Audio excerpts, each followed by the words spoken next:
வணக்கம். இது உங்களோட கேபிஜே மேக்ஸ் சேனல். சப்ஸ்கிரைப் பண்ணாதவங்க சப்ஸ்கிரைப் பண்ணுங்கள், லைக் பண்ணுங்கள். வீடியோக்குள்ளே போகலாம்.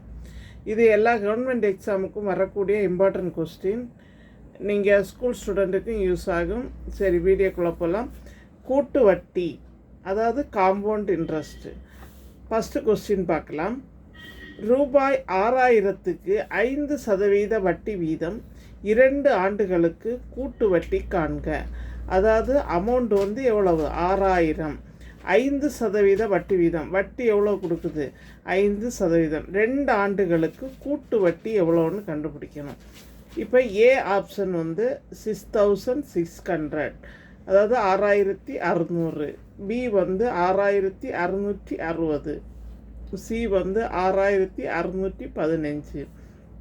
டி வந்து 6500. இப்போ எப்படி பண்ணலான்னு பார்க்கலாம். இப்போ ரூபாய் 6000க்கு அப்படின்னா பி வந்து எவ்வளவு? 6000. அதாவது பிரின்சிபல் அமௌண்ட் வந்து எவ்வளவு? 6000. ஆர் வந்து 5%, அதாவது வட்டி வீதம். ஆறுன்னா என்னது? வட்டி வீதம். அது வந்து எவ்வளோன்னு கொடுத்துருக்காங்க? 5% கொடுத்துருக்குறாங்க. 2 ஆண்டுகளுக்கு அப்படின்னா n = 2 ஆண்டுகள், 2 வருஷம்னு சொல்லியிருக்காங்க. இப்போ கூட்டு வட்டி கண்டுபிடிக்க ஃபார்முலா பார்ப்போம். கூட்டு வட்டி என்ன? Compound interest equal to P into 1 + r/100 n. இப்போ பி என்ன? பிரின்சிபல் அமௌண்ட், அதாவது பி 6000. 1 + r என்ன? வட்டி வீதம் 5% /100. n வந்து 2. தட் இஸ் ஈக்குவல் டு, இப்போ பியோட வேல்யூ சப்ஸ்டியூட் பண்ணுவோம். 6000. அடுத்தது 1 + ஆறுன்னா எவ்வளவு? 5/100. எண்ணுக்கு வந்து 2 கொடுப்போம். That is equal to 6000. இப்போ இதை வந்து மல்டிப்ளை பண்ணணும். 100 × 1 100 + 5, அதாவது +5 ஆட் பண்ணுங்கள். அப்போ 100 + 5 வந்து எவ்வளோ வரும்? 105, அதாவது 105. அதாவது 100 1ஆல் மல்டிப்ளை பெருக்கி கொண்டு பெருக்கிறேன்னா 100 வரும். 100க்கு கூட 5 என்ன செய்யணும்? கூட்டணும். அப்படின்னா 105/100 த ஹோல் ஸ்கொயர். இப்போ 6000. இதை 2 தடவை எழுதணும், அதாவது 2 டைம்ஸ் போடணும். 105/100 × 105/100.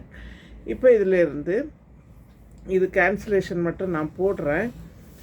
இப்போ பாருங்கள், 6000 × 105/100 × 105 என்னது? 100. ஓகே. இப்போ இங்கே பாருங்கள், இதிலேருந்து ஒரு 0, இங்கேயும் ஒரு 0, இந்த ஒரு 0. அதே மாதிரி இதிலேருந்து ஒரு 0 கேன்சல் ஆகிடுச்சு. நெக்ஸ்ட்டு இங்கே வந்து 10 இருக்குது, இங்கே 6 இருக்குது. இப்போ இதை வந்து 2 டேபிளாக கேன்சல் பண்ணலாம். 2 5s are 10. இங்கே வந்து என்ன வரும்? 3. 2 3s are 6. அதே மாதிரி இந்த 5 வந்து கேன்சல் பண்ணுங்க. 5 2s are என்னது? 10. இங்கே வந்து ஒரு 5 இருக்குது. 5 1s are 5. இப்போ ஆன்சர் வந்து 3 × 105 × 21. இப்போ இந்த 3 நம்பரை நம்ம என்ன செய்யணும்? மல்டிப்ளை பண்ணணும். கேன்சலேஷன் பண்ணால் தெரியாதவங்களுக்கு நான் சொன்னது புரிஞ்சுருக்குன்னு நினைக்கிறேன். அதாவது ஃபஸ்ட்டு இந்த 3 0 இருக்குது, இதில் 2 0, இதில் ஒரு 0 கேன்சல் பண்ணுங்கள். அப்போ நெக்ஸ்ட்டு வந்து ஒரே ஒரு 0 இருக்குது. இப்போ நான் இந்த 1 2 3 இந்த 3 0 கேன்சல் பண்ணிவிட்டேன். நெக்ஸ்ட்டு 2 டேபிளுக்கு கொடுங்க. 2 3s are எவ்வளோ வரும்? 6. அதே மாதிரி இங்கே வந்து நான் வேறு மாதிரி பண்ணியிருக்கேன். இங்கே நான் உங்களுக்கு சொன்ன புரிஞ்சுருக்கேன்னு நினைக்கிறேன். இல்லைன்னா இங்கே நான் ஃபஸ்ட்டு இங்கே எப்படி பண்ணியிருக்கிறேனோ அதே மாதிரி சொல்கிறேன். இந்த 3 0வும் கேன்சல் பண்ணுங்கள். 5 டேபிள் கொடுங்க. 5 2s are 10. இங்கே வந்து 5 2s are 10. அடுத்தது 5 1s are 5. நெக்ஸ்ட்டு இந்த 2 கொண்டு இதை கேன்சல் பண்ணுங்கள். 2 3s are 6. இப்போ 3 × 105 × 21. இப்போ மல்டிப்ளை பண்ணி பாருங்கள். 105 3ஆல் மல்டிப்ளை பண்ணுங்கள். 3 5s are 15, balance 1. Next 3. Next இதை வந்து 21ஆல் மல்டிப்ளை பண்ணுங்கள். 5 1 1 3s are 3, 2 5s are 10, balance 1. Next 2 3, 2 3s are 6, 5 1 6 6. Answer வந்து என்ன வருது? 6615 வருது. நம்மளோட ஆன்சர் வந்து சி ஆன்சர் இஸ் கரெக்டு.